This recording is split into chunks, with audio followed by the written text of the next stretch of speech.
रात काफी होगी है, जाइए सो जाइए। सो जाओ? अरे कैसे सो जाओ, यहाँ नींद नहीं आ रही है मुझे और आप कह रहे हैं सो जाओ।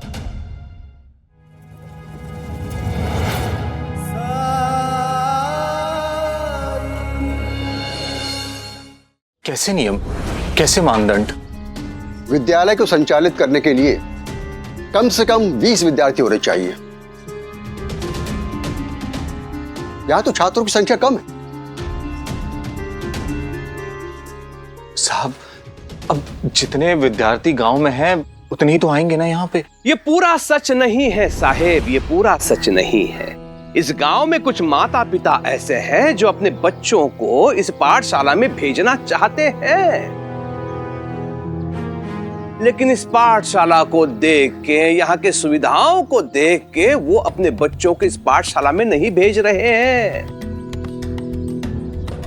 अब मुझे ही ले लीजिए, मेरे बेटे की पढ़ाई मुझे आधे में रोकनी पड़ी। उसे पढ़ाने के लिए एक अध्यापक को वाड़े पे नियुक्त करना पड़ा।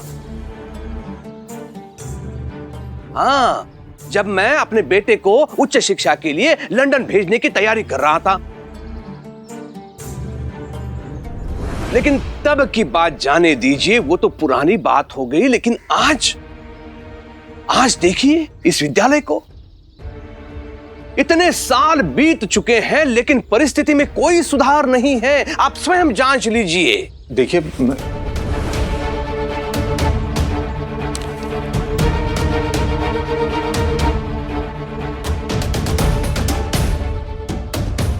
तुम्हें जितना बोलना था मेरे सामने बोल चुके माधव, आज तो केवल मैं बोलूंगा। हरिओम।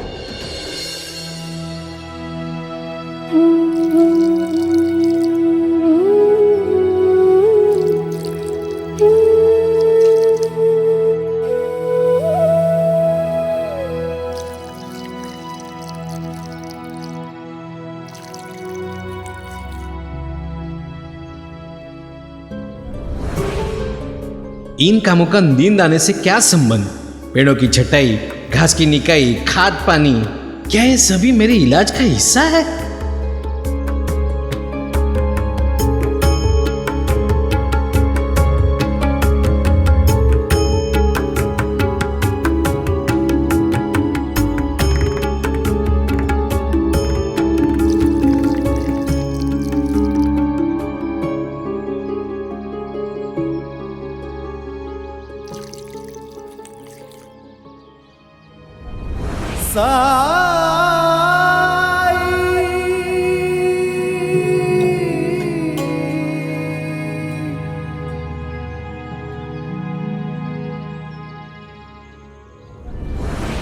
बच्चों, क्या तुम लोग इस पुस्तक से पढ़ते हो? हाँ।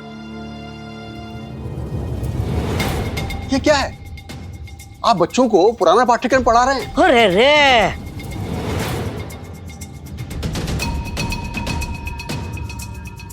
आजकल तो हर विद्यालय में नया पाठ्यक्रम आ गया है, और इस पुराने पाठ्यक्रम से बच्चे क्या सीखेंगे? देखिए, नई पुस्तक। हरिओम हरिओम।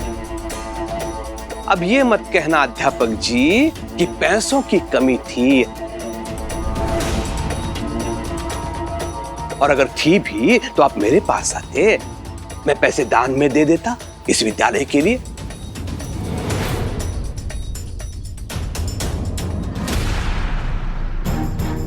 इन्हें अंदर क्यों नहीं पढ़ाते? अंदर घर है मेरा। क्या आप घर में विद्यालय चला रहे हैं? ये तो अति है। यहां तो विद्यालय ही नहीं है, तो फिर ये ढोंग क्यों?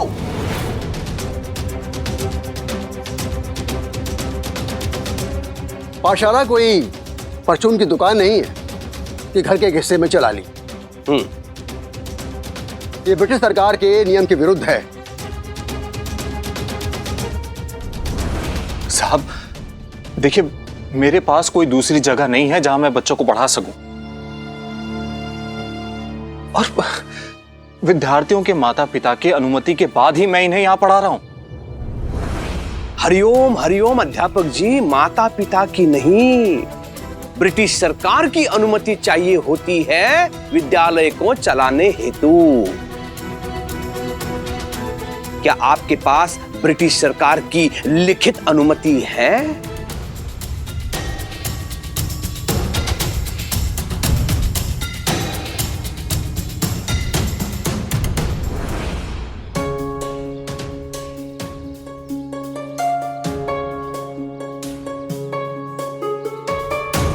आप ब्रिटिश सरकार के नियमों का उल्लंघन कर रहे हैं। बच्चों को पढ़ाने में नियमों का उल्लंघन कैसे हो सकता है? ब्रिटिश सरकार की नजरों में तो आप बच्चों के भविष्य के साथ खिलवाड़ कर रहे हैं। अध्यापक जी सुनिए, इनके कहने का तात्पर्य ये है कि आप पाठ्यक्रम के अनुसार नहीं, अपनी इच्छा के अनुसार जो चाहे वो सिखा रहे हैं, और आप उसके लिए पैसे भी ले रहे हैं जिसका कोई आधार नहीं है। फिर आपकी दी हुई शिक्षा की कोई व्यावहारिकता नहीं है अध्यापक जी। आप समझ रहे हैं ना?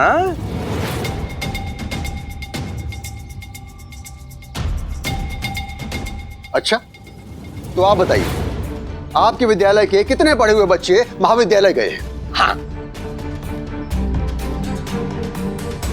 या आपके विद्यालय के कितने बच्चे मैट्रिक की परीक्षा में बैठे?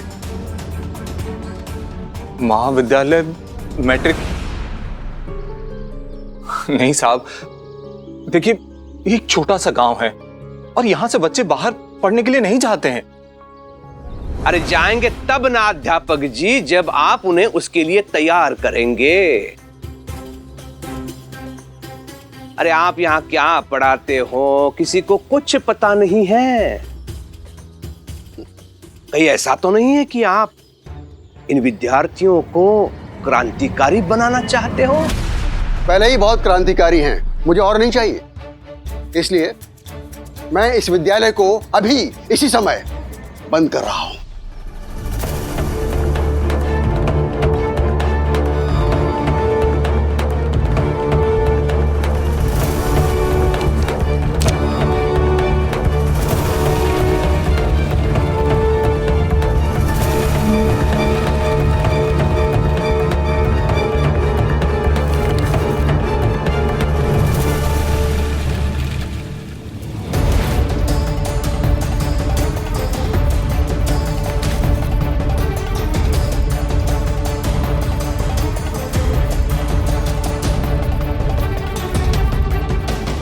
और सुनिए, इस विद्यालय को दोबारा खोलने का प्रयास मत कीजिए।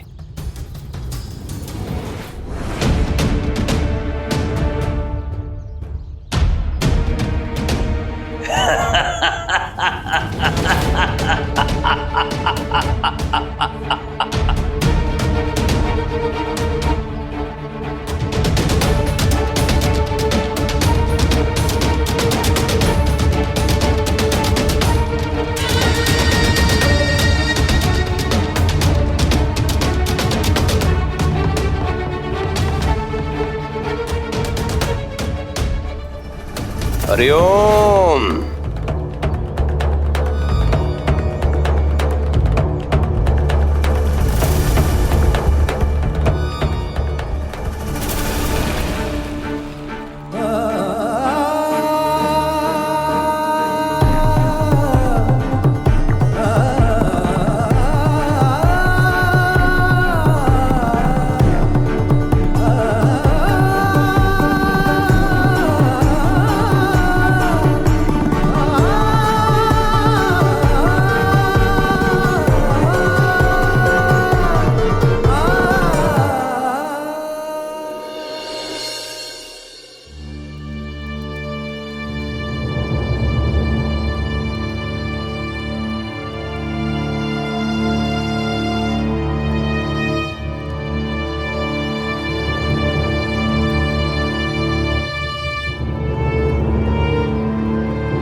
प्रणाम साईं। राम जी भला करें।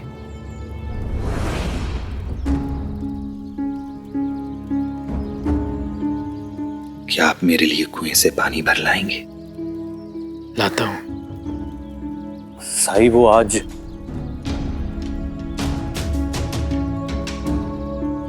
पानी भर के लेके आना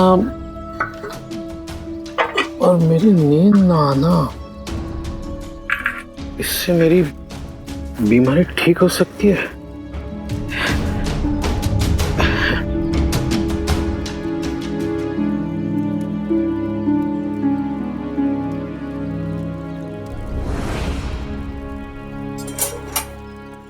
बैठो।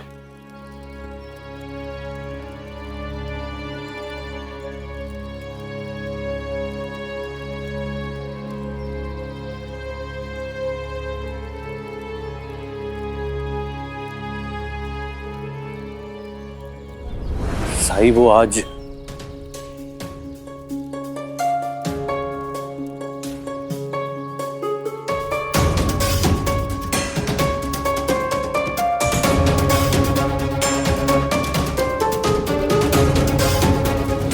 माधव के साथ जो कुछ भी हुआ केवल इसलिए क्योंकि उसने मेरी मदद की, मेरे लिए पैसे इकट्ठा किए और सरकार चाहकर भी मेरी जमीन हड़प नहीं पाए और बौखलाहट में आकर माधव की पाठशाला बंद करवा दी, जिसके कारण सिर्फ माधव ही नहीं बल्कि उसका परिवार, पाठशाला में पढ़ने वाले बच्चे सभी प्रभावित हुए हैं। साईं, मुझे अपने बचाव में बोलने का मौका भी नहीं दिया गया। आप ही बताइए, क्या ये उचित है? मेरी तो कुछ समझ में नहीं आ रहा है कि मैं अब क्या करूंगा। मैं अपने परिवार का पालन पोषण कैसे करूंगा? अगर सिर्फ मेरी बात होती तो मैं अपना गुजारा कैसे भी कर लेता,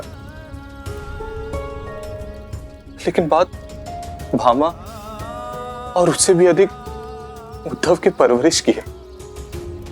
मेरे पूरे परिवार की परवरिश की जिम्मेदारी मुझ पर है और मैं ये जिम्मेदारी निभाने में अपने आप को बेबस और असहाय पा रहा हूं। साईं, श्यामा, आज तुम कृष्ण कुमार जी को मेरे पास लेकर आए थे सुबह।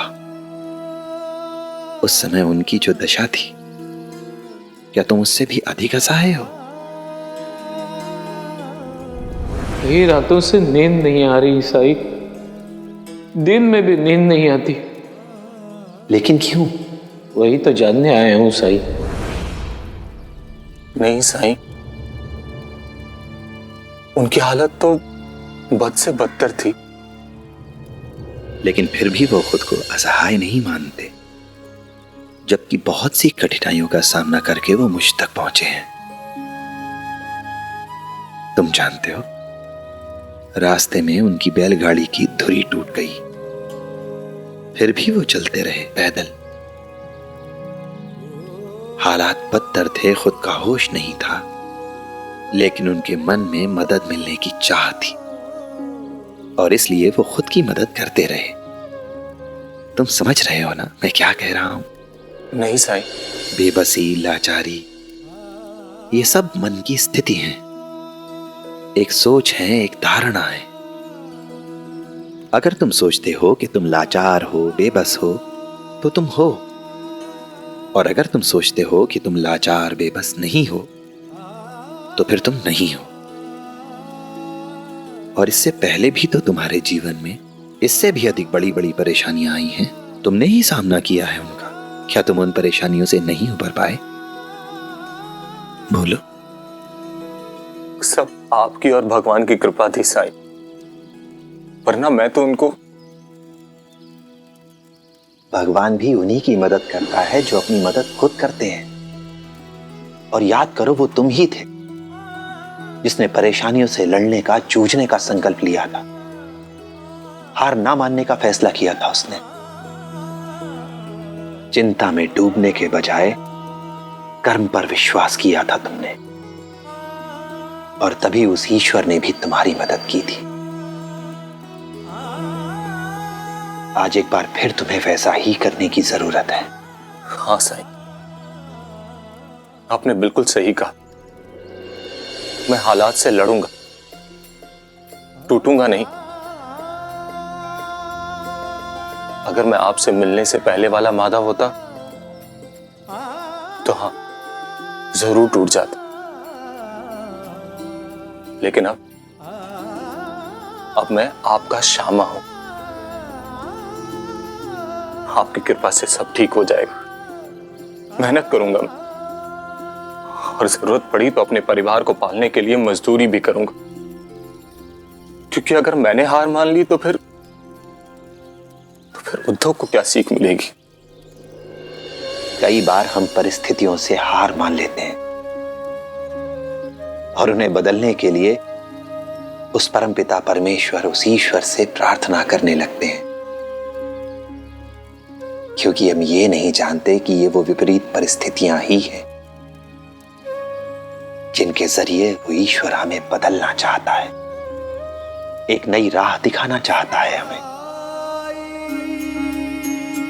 ओ जीवन डगर कभी जो कठिन हो जाए, मन विचलित हो और कोई मार्ग न पाए, अंधियारे की गहरी रात जो आए, हिम्मत टूटे और कुछ भी समझ न आए, तू श्रद्धा पथ पे सबूरी धर के बिना डिगे बस चलता जा, तू श्रद्धा पथ पे सबूरी धर के बिना डिगे बस चलता जा, श्रद्धा भक्ति धीर तुझे उस पार लगाए, तेरा संयम और विश्वास तुझे राह दिखाए। ओम साई ओम साई ओम साई ओम साई ओम साई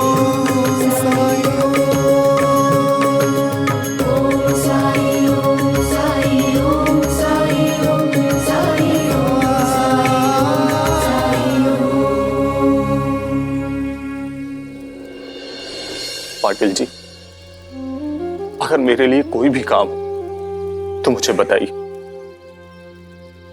मैं करने के लिए तैयार हूं। मैं आपके खेतों में काम करने के लिए भी तैयार हूं। ये तुम क्या कह रहे हो माधव?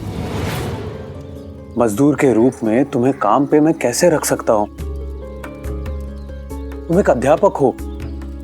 देखो, तुम्हारे लायक हम कोई ना कोई काम ढूंढ लेंगे। कोई भी काम कितनी लगन, कितनी मेहनत, कितनी तन्मयता से किया जाता है, ये भावना ही उस काम को छोटा या बड़ा बनाती है।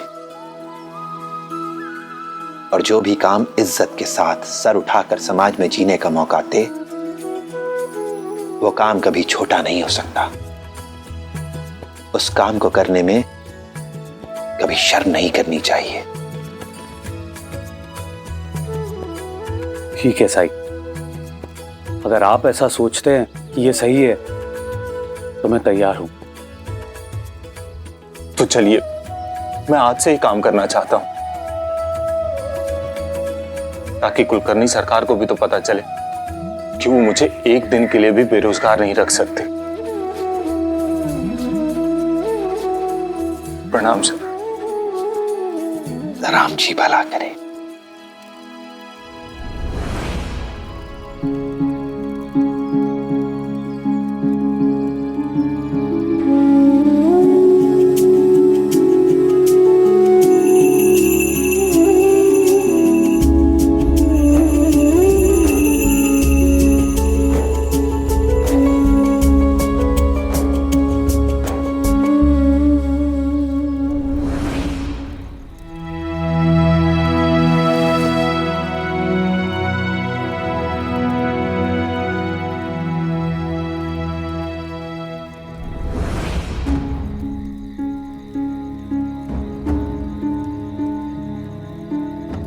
लोगों ने तो कहा था कि साई के पास जाती सबकी समस्या दूर हो जाती है।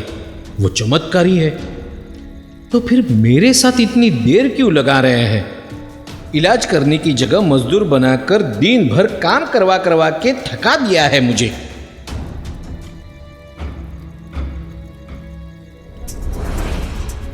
साई, अब क्या करूं? अब कुछ मत करिए, रात काफी हो गई है, जाइए सो जाइए। सो जाऊं? अरे कैसे सो जाऊं? यहां नींद नहीं आ रही है मुझे और आप कह रहे हैं सो जाओ।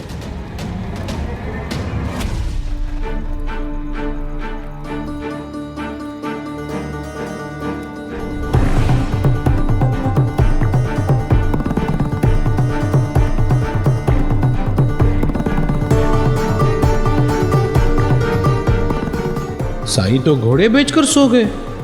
मैं क्या करूं?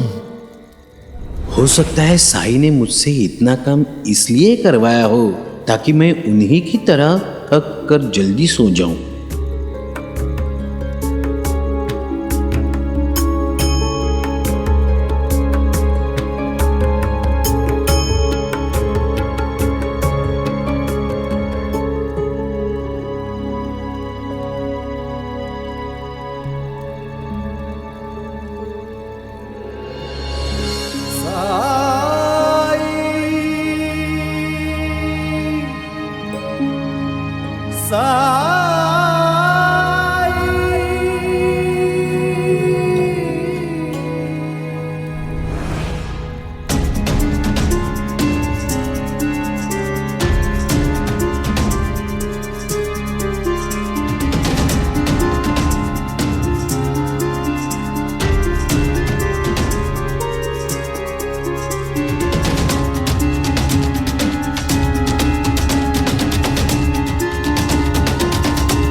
अजीब मुसीबत है। थका हुआ भी हूं, शरीर भी बुझिल है, फिर भी आंखों में नींद नहीं आ रही।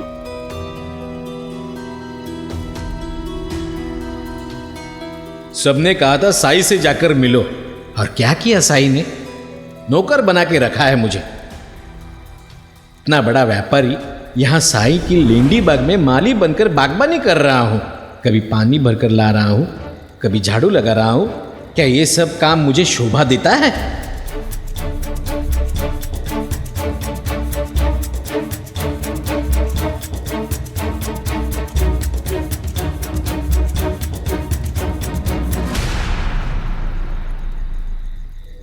शर्म नहीं आती आपको ऐसे सोते हुए?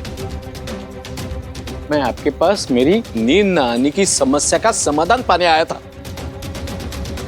ये उम्मीद लेकर आया था कि आप मेरी मदद करेंगे,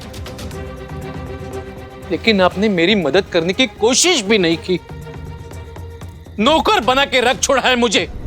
क्या आप जानते हैं कि आपको नींद क्यों नहीं आती है? अगर पता होता तो आपके पास क्यों आता मैं इलाज के लिए? कोई बीमारी होगी ना मुझे नींद ना आने की। कोई बीमारी नहीं है आपको। आपको नींद ना आने की वजह आपकी ये पोटली है। इस पोटली में रखे धन के कारण नींद नहीं आती है आपको। आप अपनी इस पोटली, इस धन को लेकर बहुत चिंतित रहते हैं। बस इसीलिए अपनी छाती से हर समय इसे लगाए फिरते हैं। और इसी पोटली ने ही आपकी रातों की नींद, चैन सब कुछ छीन लिया है आपसे। सही, मेरा धन मेरे पास सुरक्षित है, इसलिए मेरे पास रखता हूं। इसका मेरे नींद न आने से कोई संबंध नहीं है। संबंध है कृष्ण कुमार जी। आइए, मैं आपको दिखाता हूं।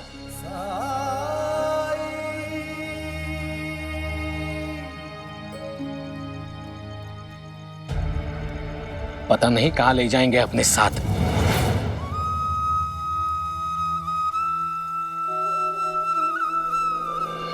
आइए मेरे साथ।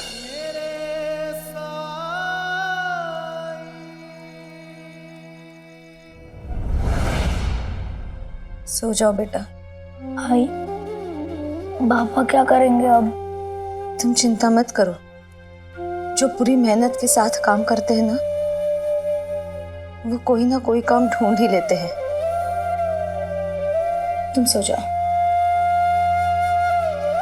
और कुलकर्णी सरकार ने अगर हमें घर से निकाल दिया तो? ऐसा कुछ नहीं होगा, और अगर हुआ भी तो मैं हूं, तुम्हारे बाबा है ना ये सब सोचने के लिए। तुम परेशान मत होना। चलो अभी सो जाओ।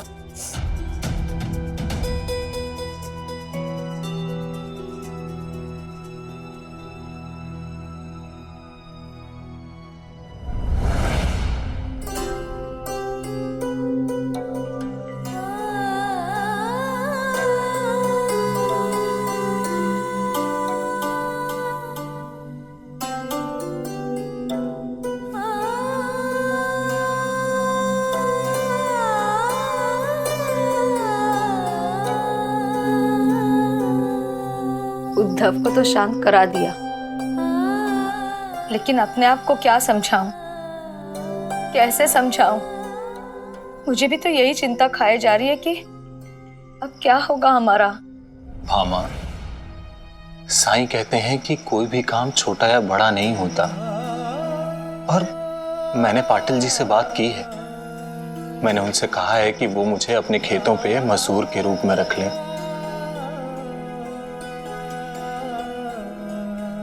उदास मत हो, जब तक साईं हमारे साथ है हम पे कोई भी बड़ी मुसीबत नहीं आ सकती, और अगर आ भी गई तो मुझे पूरा यकीन है कि हम उससे निकलने का कोई ना कोई रास्ता जरूर ढूंढ लेंगे। साईं का आशीर्वाद हमारे साथ है। सोचो। आप भी बैठ जाइए।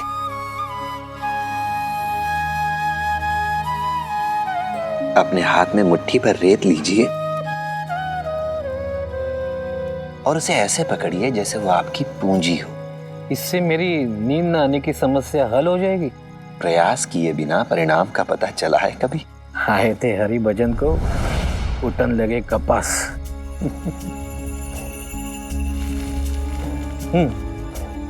अगर ये आपका धन होता तो आप इसे और भी कस के पकड़ते।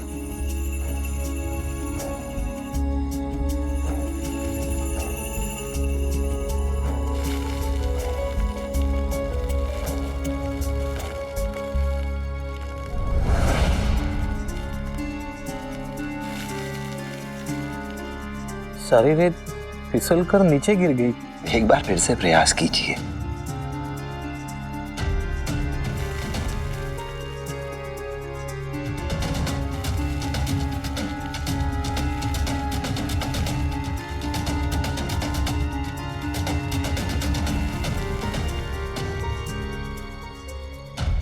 मैं तो कहता हूं कि एक कोशिश और कीजिए। सुना था साई के इलाज करने का तरीका अनूठा है, लेकिन ये भी कोई तरीका है भला? शायद साई मेरी कोई परीक्षा ले रहे हैं। अगर मैं सफल रहा तो जाकर मेरा इलाज शुरू करेंगे।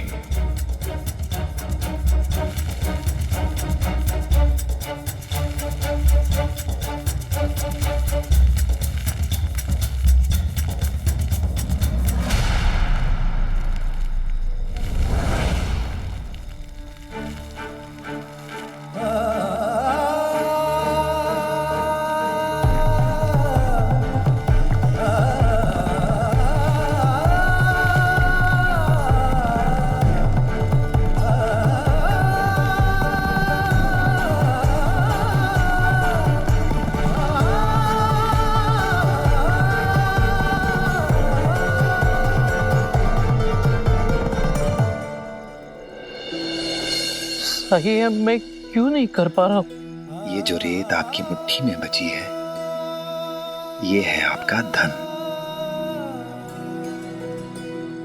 और जो रेत नीचे गिर गई, वो है आपकी मानसिक शांति। धन से मोह जितना ज्यादा होगा, उस पर पकड़ जितनी ज्यादा होगी, मानसिक शांति उतनी ही कम होगी। क्या आप जानते हैं, आप अपने धन की सुरक्षा को लेकर बहुत चिंतित रहते हैं। बहुत लोभ, बहुत मोह है आपको अपने धन से। मैं खुद भी मानता हूं कि जीवन के लिए धन बहुत आवश्यक है, बहुत जरूरी है, लेकिन केवल इसे ही अपना जीवन मत बना लीजिए। जब धन खोने का डर जाएगा, तभी मानसिक शांति आएगी।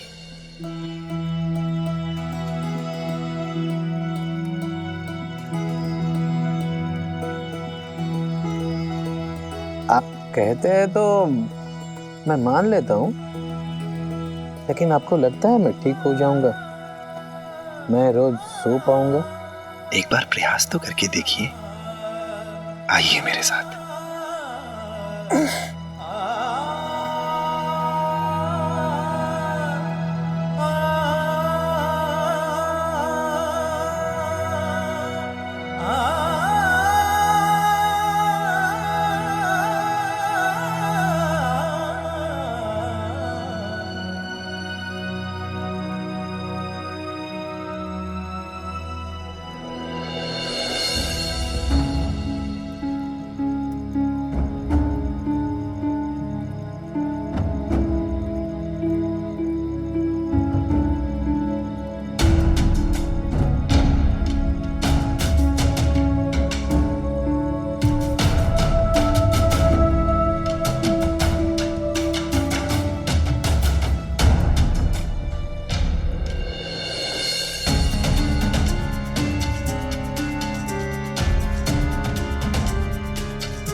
साई अब तो पोटली की चिंता भी छोड़ दी, तो भी नींद नहीं आ रही।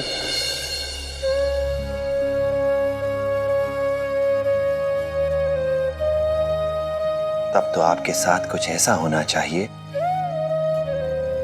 जिससे आप एक बच्चे की तरह सो सके।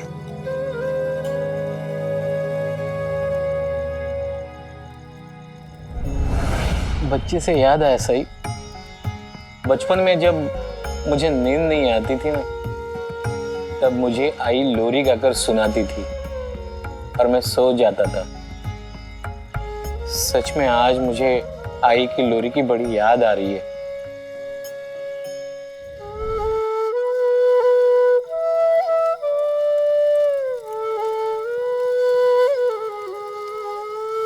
भीनी भीनी निंदिया के सपनी ले गाँव में, सौंधे सौंधे सपने हैं महकते हवाओं में।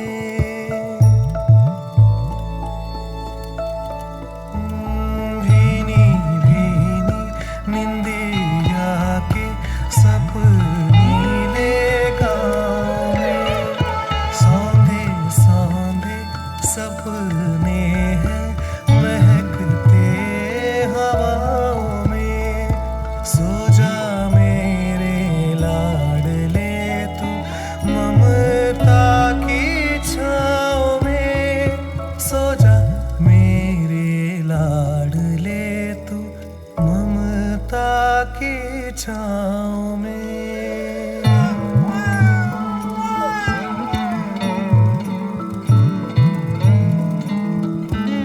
ओ चदरिया विश्वास की आज सिर पे ओढ़ के, तोड़ डोरी जगत की ये फिक्र सारी छोड़ के।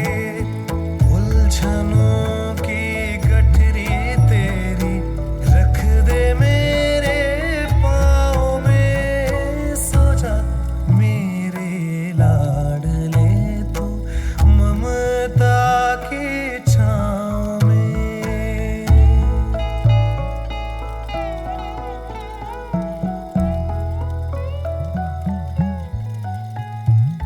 धन के वो महल तेरे जन जन का घेरा, तन का ये डोला तो है क्षण का ही बसेरा।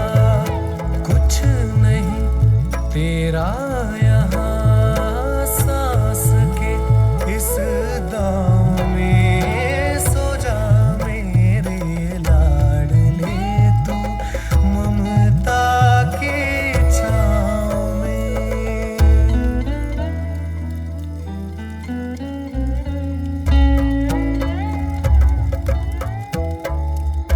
रात है अज्ञान की तो सवेरा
तुम इसे पीछे से धकेलना और मैं आगे से खींचता हूँ, ठीक है?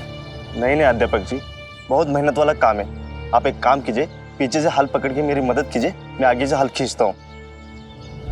रहीम, मैं अपने विद्यार्थियों को शिक्षा देता हूँ कि अपना काम स्वयं करें, और अगर खुद ही मैं अपना काम नहीं करूंगा तो धिक्कार है मुझ पे। तुम पकड़ो, मैं चलाऊं।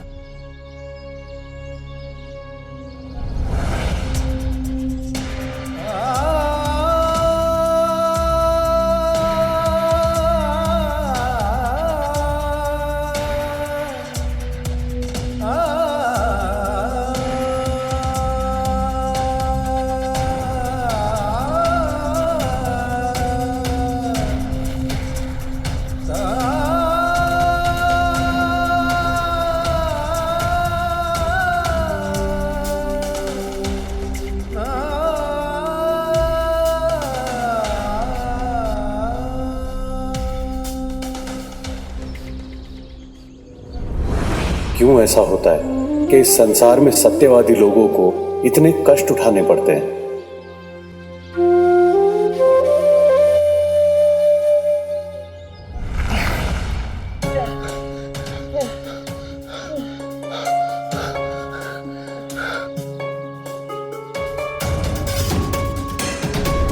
इतने साल बीत चुके हैं लेकिन परिस्थिति में कोई सुधार नहीं है। आप स्वयं जांच लीजिए।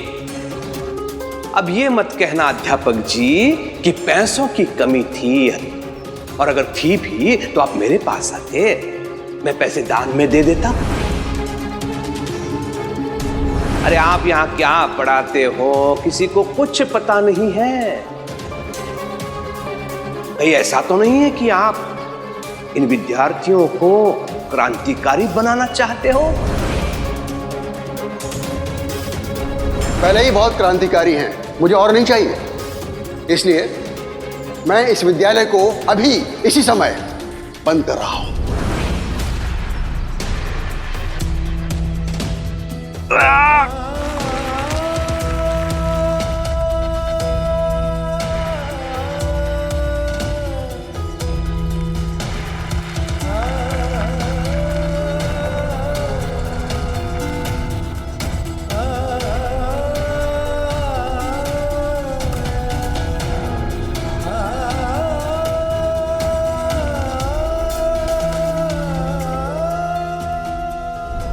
पाटिल जी,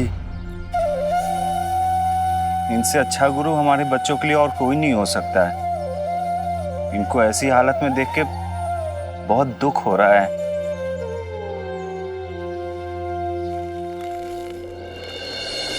जब अध्यापक जी खुद हार नहीं मान रहे तो फिर हमें उन पे तरस क्यों आ रहा है? माधव पे तो हमें गर्व होना चाहिए।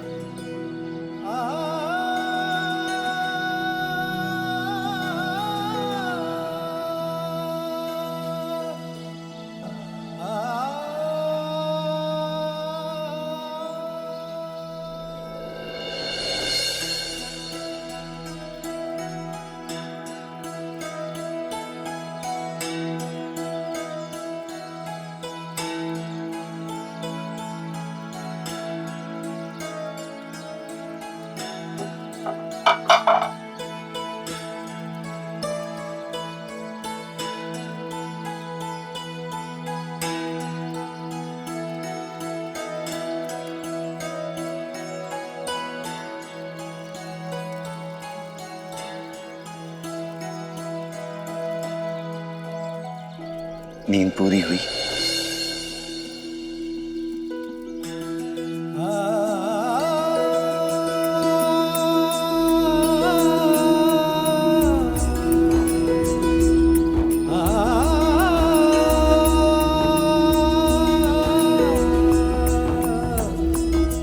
जी सही,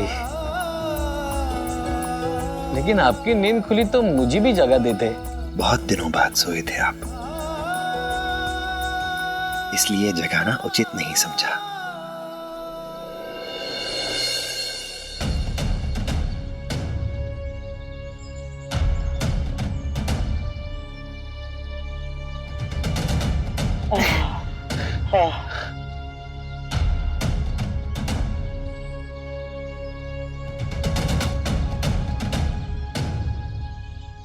अध्यापक जी, पूरा हो गया। मैं खाद लेकर आता हूं। ठीक है।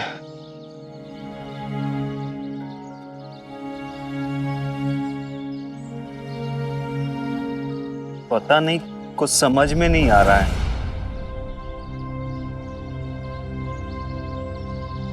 क्या हुआ? कोई परेशानी? जी अध्यापक जी, मैंने कुल मिला के यही कोई 2 पहर अप्पा जी के खेतों में, 1 पहर हरि भाव के खेतों में और लगभग आधा पहर पंडरी भाव के खेतों में काम किया है। अब समझ में नहीं आ रहा है कि किससे कितने पैसे लेने हैं मुझे। ये तो बहुत आसान है। आओ, मैं तुम दोनों को सिखाता हूं हिसाब कैसे करते हैं। आओ मेरे साथ आओ। जी।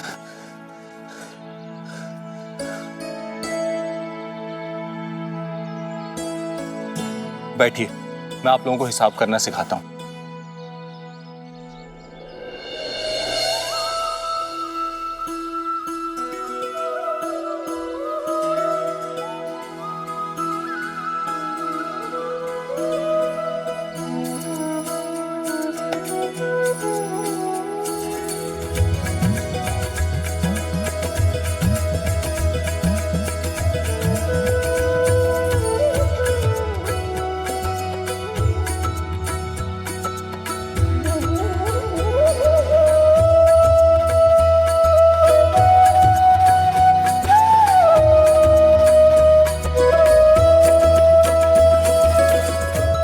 इतना सब होने के बावजूद भी माधव जरूरतमंदों की मदद कर रहा है।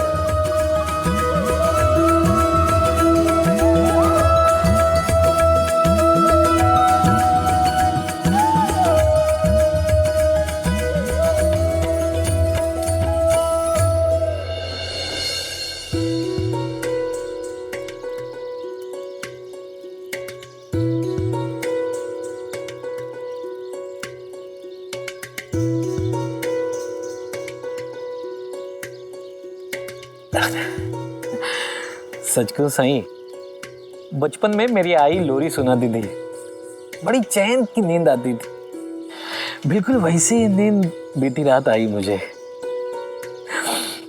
जो काम मेरे परिवार वाले, मेरे दोस्त, यहाँ तक कि अच्छे से अच्छे वैद्य भी नहीं कर पाए, वो काम आपने एक रात में करके दिखाया। साईं, बीती रात आपने मेरी पोटली मुझसे दूर करवा दी। तब मैंने मन में एक बात बिठा ली कि अब मेरे पास कुछ भी नहीं है, मैं बेफिक्र होकर सो सकता हूं। अब मेरी समझ में आ गया कि किसी भी चीज का अत्यधिक लगाव, उसका मोह अच्छा नहीं है। कितनी परेशानियां उठानी पड़ती है, जानते हैं साईं? मैं मेरी अनिद्रा के बारे में लोगों से जब बात करता था तो लोग कहते थे, अरे तुम्हें किस बात की चिंता है, क्या कमी है तुम्हें?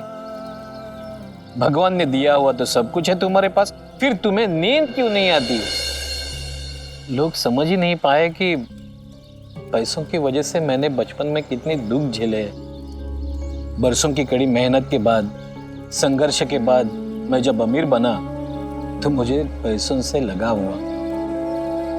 हर खुशी में पैसों से तोलने लगा। पैसा है तो हर खुशी में खरीद सकता हूं। एक एक पैसा जोड़ता गया, लेकिन मन में एक डर भी था कि ये मेरा पैसा मुझसे दूर हो जाएगा तो मुझे फिर से वो बचपन के दिन देखने पड़ेंगे। इस डर से मैं पैसे की हिफाजत में लग गया और ये मेरा कब जुनून बन गया मुझे पता ही नहीं चला। कृष्ण कुमार जी, परिश्रम से कमाया गया पैसा, मेहनत और ईमानदारी से कमाया गया मान, प्रतिष्ठा, सम्मान, ये कभी व्यर्थ नहीं जाते। ये आपका साथ कभी नहीं छोड़ सकते। पर हाँ, जुनून किसी भी सूरत में अच्छा नहीं होता है, फिर चाहे वो धन का हो, मान का हो, सम्मान का हो या फिर किसी इंसान का। आपने इसका एहसास करा दिया है साईं। आपने मेरे लिए जो भी कुछ किया है उसके बदले में मैं आपकी कुछ सेवा करना चाहता हूँ। अपनी कुछ जमीन आपको दान देना चाहता हूँ। कई सारे गांव में मेरी कई बीघा जमीन पड़ी है, शिरडी में भी है। पिछले 10-12 सालों से मैं उसे देखने भी नहीं आ पाया। पिछले कई सालों से उस पर खेती भी नहीं हुई, ऐसी ही बंजर पड़ी हुई है। और मैं चाहता हूं कि उस जमीन पर मैं एक मकान बना दूं और उस मकान में आप आकर रहें। मैं तो बैरागी हूं कृष्ण कुमार जी। बैरागी के लिए क्या आज़म, क्या मकान। मैं बहुत खुश हूं इस द्वारका माई में। पर हाँ, फिर भी अगर आप दान देना ही चाहते हैं तो किसी ऐसे व्यक्ति को दीजिए जो दान लेने के योग्य हो, जिसे आपकी जमीन की आवश्यकता हो। क्योंकि जरूरतमंद को दिया गया दान, सुपात्र को दिया गया दान ही पुण्य फल देता है, अन्यथा व्यर्थ ही होता है वो। आपकी बात से मैं सहमत हूं सही, लेकिन सही इंसान कौन है, कौन योग्य है, ये मैं कैसे पहचानूंगा सही? शिरडी में ऐसे कई लोग मिलेंगे जो जरूरतमंद है, उनमें से उस इंसान को मैं कैसे ढूंढूंगा? कोई ऐसा व्यक्ति ही सुपात्र हो सकता है, दान लेने के योग्य हो सकता है जिसे दान की जरूरत हो, और जो संसाधनों के ना होने पर भी दूसरों की मदद करने की इच्छा रखता हो। वही आपकी जमीन के महत्व को समझेगा, आपकी जमीन का सदुपयोग करेगा दूसरों की भलाई के लिए, दूसरों का जीवन बेहतर बनाने के लिए, ना कि केवल अपने फायदे के लिए उसका प्रयोग करेगा। ऐसा कौन होगा? प्रयत्न किए बिना परिणाम का पता चला है कभी? प्रयास कीजिए।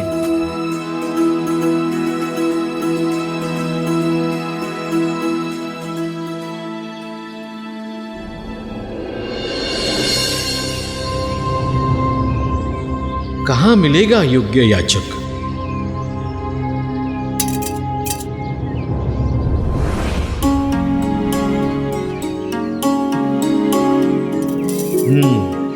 इनसे ज्यादा जरूरत और किसे होगी? भाई को दे दे भाई। दे मेरा फल दे, वापस दे। कैसा स्वार्थी व्यक्ति है ये, बच्चे से भी फल छीन लिया। मेरी 3 बेटियां हैं। मेरी इच्छा है कि अपनी बेटी की शादी में अपनी बेटी दामाद को कुछ दे पाता। चाचा बेफिक्र रहिए, सब कुछ ठीक हो जाएगा। इसके इरादे तो नेक है, मगर अपने परिवार के लिए है। जबकि साईं ने कहा था कि सच्चा याचक वो होता है जो जनहित के बारे में सोचता है।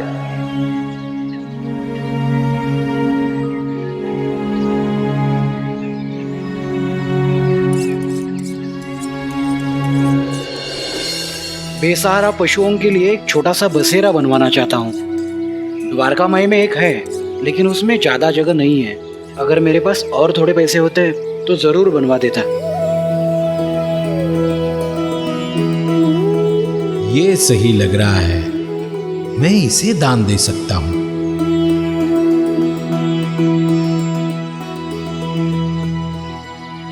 अरे भाई साहब, आपने बनवाया क्यों नहीं? कैसे बनाऊं? जितने पैसे कमाता हूँ उतने राशन पानी में खर्च हो जाते हैं, फिर मेरा घर कैसे चलेगा? थोड़ा और चक्कर लगा लेता हूं, शायद जैसे साईं ने कहा है वैसा परोपकारी इंसान मिल जाए।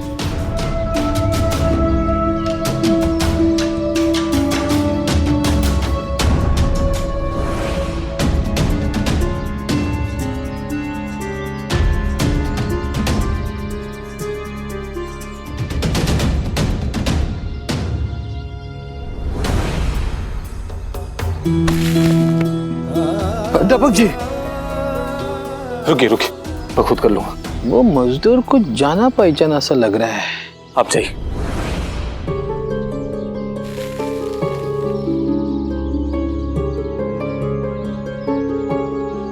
शक्ल तो अध्यापक जी जैसी लग रही है, जिन्होंने मेरी मदद की थी, मुझे द्वारका में ही लेके गए थे। नहीं नहीं, वो तो पढ़े लिखे समझदार इंसान है और उनकी तो पाठशाला है, वो क्यों भला मजदूरी करेंगे? होगा कोई, मुझे क्या।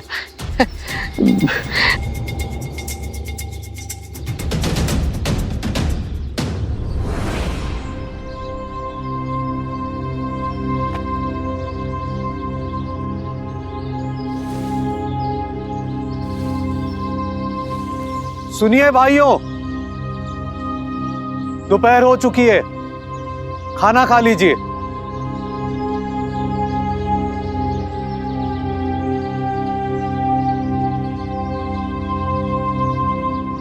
आप चलिए, मैं आता हूं।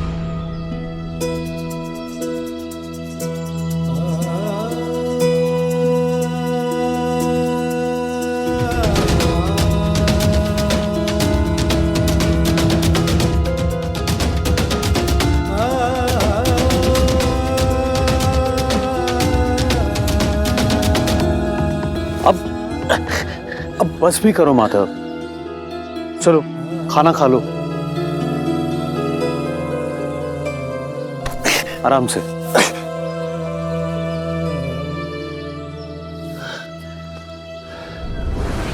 अभी नहीं पाटिल जी, मुझे ये काम आता नहीं ना, तो मेरी गति दूसरों से थोड़ी धीमी है। जितना काम होना चाहिए था उतना काम हुआ नहीं। मुझे अभी और बोरियां रखनी है, मैं थोड़ी देर बाद खा लूंगा। काम के पहले दिन सब लोग ज्यादा काम नहीं कर पाते। अब इसका मतलब ये तो नहीं है ना कि तुम खाना नहीं खाओगे। देखो, तुम एक अध्यापक हो, मान लो तुम्हारी पाठशाला में किसी विद्यार्थी का पहला दिन हो और तुमने कोई सवाल दिया हो और उसका उसे जवाब ना आता हो, तो क्या तुम उसे डांटते हो? नहीं ना। फिर शरीर पर अत्याचार क्यों? उसे भी तो ऊर्जा चाहिए।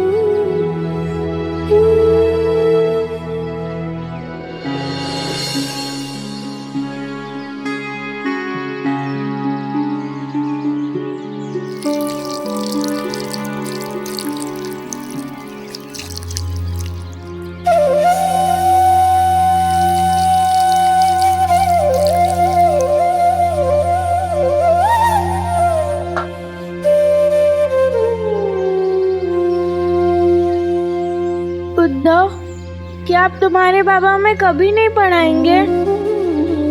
पता नहीं परी, अब तो बाबा पक्का के खेतों में काम करने लगे।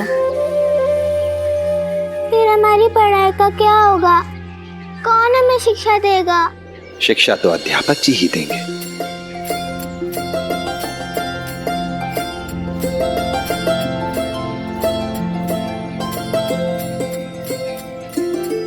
लेकिन पाठशाला तो बंद हो गई है साईं, फिर हम कैसे पढ़ेंगे?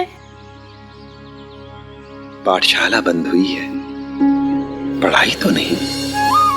और पढ़ाई तो कहीं भी की जा सकती है। तुम चाहो तो अभी भी अपने अध्यापक जी से पढ़ सकते हो। लेकिन कहाँ? वहां जहां तुम्हारे अध्यापक जी हों। जाओ वहां, करो उनसे निवेदन। हो सकता है वो तुम्हें पढ़ाने के लिए तैयार हो जाए, कुछ समय निकाल लें तुम्हारे लिए।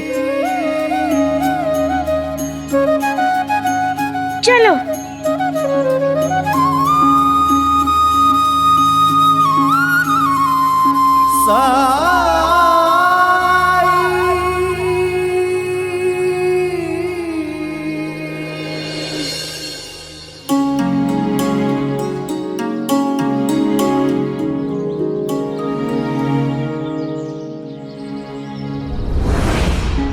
ये बच्चे कहां जा रहे हैं? इन्हें तो पाठशाला जाना चाहिए।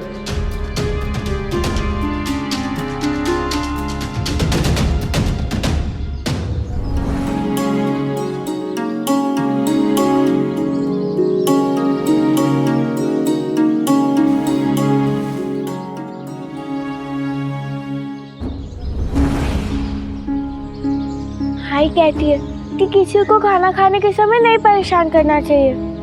हम अध्यापक जी के पास बाद में आते हैं। अरे बच्चों,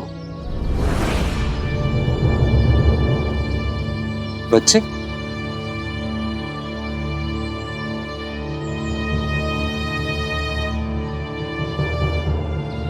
अरे तुम लोग यहाँ क्या कर रहे हो? साई ने हमें कहा है कि सिर्फ पाठशाला बंद हुई है, पढ़ाई नहीं। इसलिए हम आपके पास आए पढ़ने के लिए। अगर आपके पास समय ना हो तो। परी, समय निकालना पड़ता है, और जब साई ने कहा है तो गलत हो ही नहीं सकता, है ना? चलो मेरे साथ आओ। पर आप खाना तो खा लीजिए। बाद में खा लूंगा, चलो मेरे साथ। अप्पा जी आप खाइए, मैं बच्चों को पढ़ा के खाता हूँ। मतलब ये मजदूर वाकई में अध्यापक जी है, मगर ये मजदूरी क्यों कर रहे हैं? तो बच्चों, आज हम लोग एक कविता का पाठ करेंगे। मुझे अच्छी तरह याद है इनकी पाठशाला थी, ये सारे बच्चे वहीं पढ़ रहे थे, लेकिन ये सब क्या हो रहा है?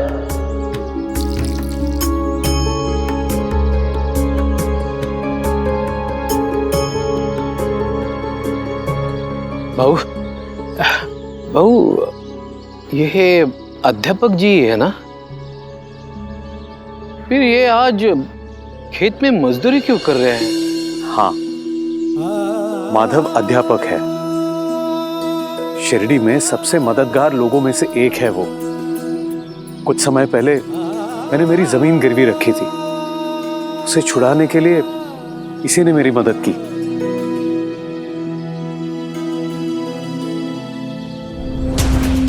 कल गांव में शिक्षा अधिकारी आए थे।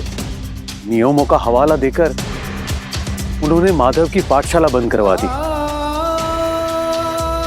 इसीलिए अपने परिवार की परवरिश करने के लिए वो मजदूरी कर रहा है। फिर भी इसका संकल्प देखिए, खुद इतना थका हुआ है, फिर भी बिना कुछ खाए पिए, बिना आराम किए इस समय का उपयोग कर रहा है बच्चों को पढ़ाने के लिए।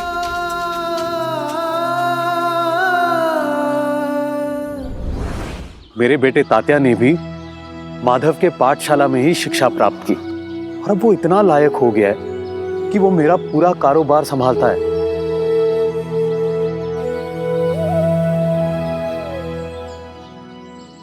ऐसे गुरु की यही दुर्दशा है हमारे देश में। किसी से मिलने आए हैं या कहीं जा रहे हैं? साई से मिलने आया हूँ। चलिए, मैं आपको साई के पास लेके चलता हूँ।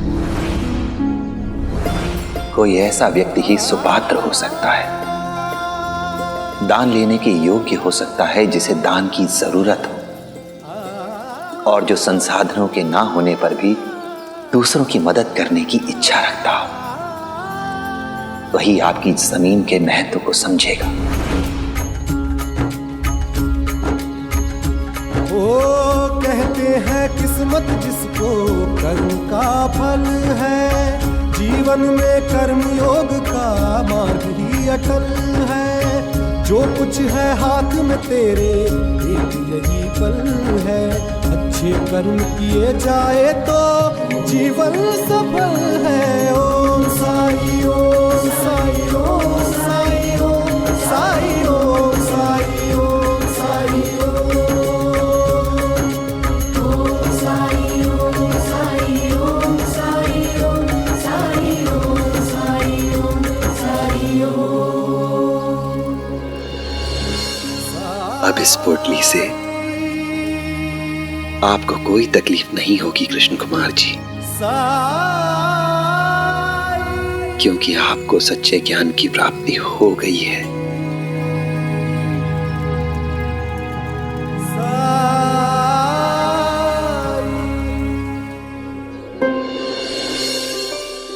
हम लोग द्वारका माई क्यों जा रहे हैं? अभी तो यहाँ काम बाकी है। हम भी एक काम से ही जा रहे हैं। और आप तो कल साई से इलाज कराने के लिए आए थे ना? मुझे तो कुछ समझ में नहीं आ रहा है। बस चलते रहो, सब समझ में आ जाएगा।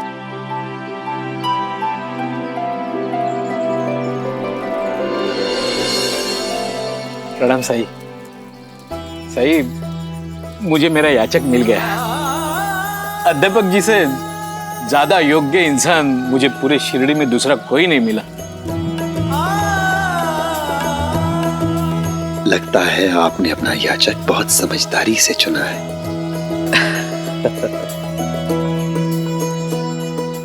साईं, ये सब क्या है? याचक, योग्य इंसान, कुछ मुझे भी तो बताइए। मैं बताता हूं।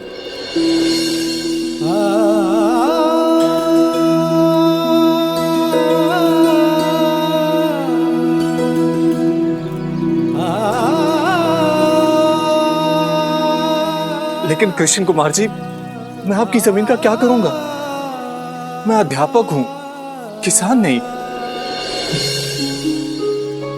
देखिए, मैंने वही किया जो मुझे साईं ने कहा। अब आपको क्या करना है वो आप ही जाने। साईं, ये सब आपने? याद है, तुमने मुझे अपने सपने के बारे में बताया था। मैं उन गरीब बच्चों को मुफ्त में पढ़ाना चाहता हूं, जिनका सपना पढ़ना है, पर वो पढ़ नहीं सकते क्योंकि उनके पास पैसे नहीं। मैं उनका सपना पूरा करना चाहता हूं, और उनका सपना पूरा करके अपने सपने पूरा करना चाहता हूं। हाँ साईं, पर उन सब बातों का इससे क्या मतलब?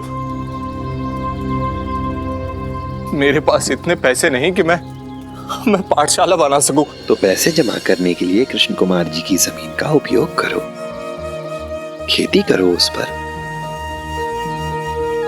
अगर तुम अध्यापक हो, तुम्हें खेती करनी नहीं आती तो दूसरों से करवाओ।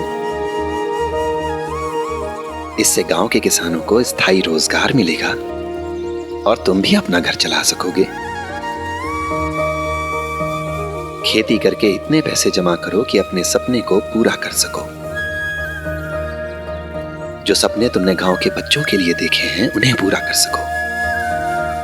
जो बच्चे किताबें या और दूसरी सामग्री नहीं खरीद सकते हैं, उन्हें खरीद कर दो।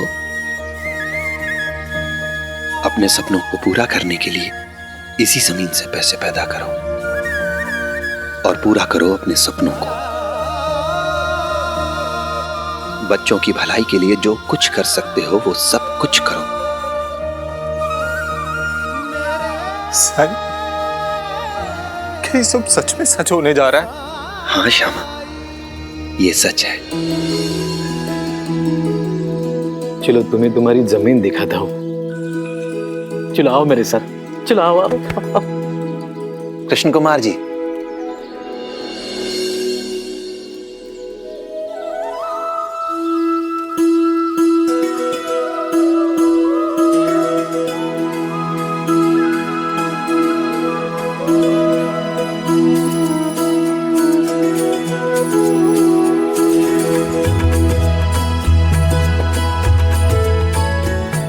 ये लीजिए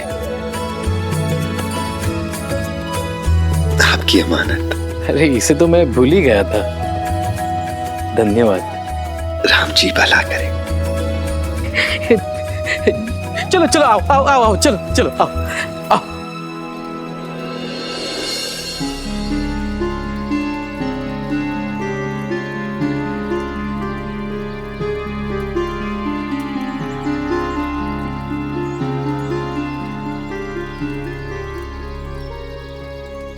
क्या हुआ बच्चों, तुम सब इतने उदास क्यों हो? साईं, हमारी पाठशाला का क्या होगा? श्रद्धा और सबूरी रखो।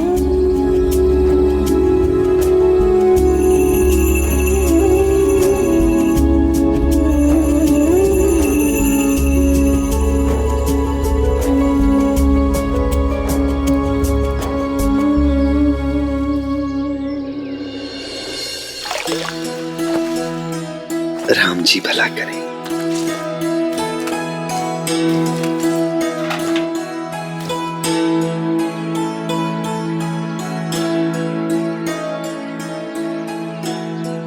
साईं, कैसे हो तुम? मैं ठीक हूँ, तू कैसी है?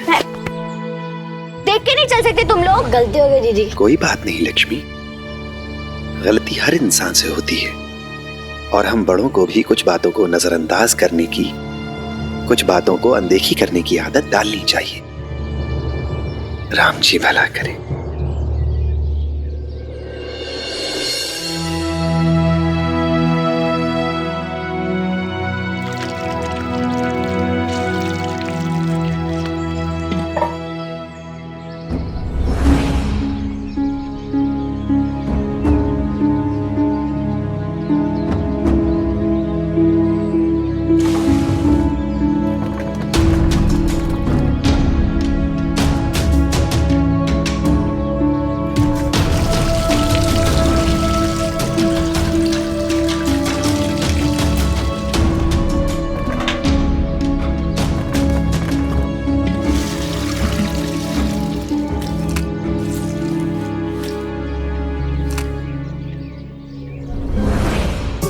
भगवान जाने कैसे ये लड़की सामान्य लोगों की तरह व्यवहार कर पा रही है। इसकी शादी टूट गई, उसके बाद गुलामी से बची। इसकी जगह कोई और होती, पता नहीं उसकी क्या दशा होती। इतनी अच्छी है, मेहनती है, पर तकदीर की मारी है। उनके साथ जो भी कुछ हुआ वो गरीबी की वजह से हुआ। जीवन में कभी भी ऐसे हालात नहीं आने देने चाहिए कि कोई आपका फायदा उठा सके। अपनी गांठ मजबूत रखनी चाहिए हमेशा। सही कह रही हो। मैं तो अपने परी के पैदा होते ही उसकी शादी के लिए जेवर बना रही हूँ और पैसे भी जमा कर रही हूँ, ताकि आने वाले समय में किसी बात की कोई दिक्कत और परेशानी ना हो। शुभांगी वही नहीं, लड़की वालों को बहुत सारी चीजों का ध्यान रखना पड़ता है। पैसे और जेवर होने से लड़की की शादी नहीं हो जाती। लड़कियों को घर के काम में इतना अच्छा होना चाहिए कि पूरे गांव को उसकी खबर हो, तभी अच्छे रिश्ते अपने आप आते हैं। इसलिए उस पे भी ध्यान दो। वही नहीं, पर मेरी परी तो भी छोटी है। तो क्या शादी के 2 दिन पहले से चूल्हा चौकी सिखाओगी? बुरा ना मानो तो एक बात कहूँ, वही नहीं, परी को मैं अपनी बेटी की तरह मानती हूँ, इसलिए कह रही हूँ। आजकल के लड़के गोरी चिट्टी लड़की से शादी करना चाहते हैं और परी का रंग सांवला है, इसलिए उसका घूमना फिरना थोड़ा कम करो। जितना धूप में खेलेगी कूदेगी उसका उतना ही रंग और गहरा होता जाएगा।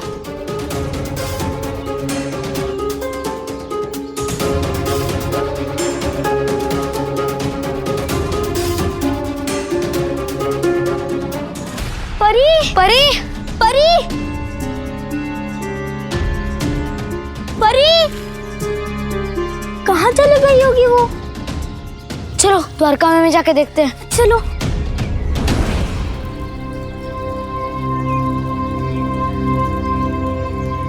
साई, परी नहीं आई यहाँ पर? नहीं, यहाँ तो नहीं आई। यहाँ पे भी नहीं आई और अपने घर पे भी नहीं है, तो फिर कहाँ जा सकती है? परी है वो परी, कहीं पंछियों को दाना पानी दे रही होगी। जहाँ पंछी हो वहां जाकर देखो।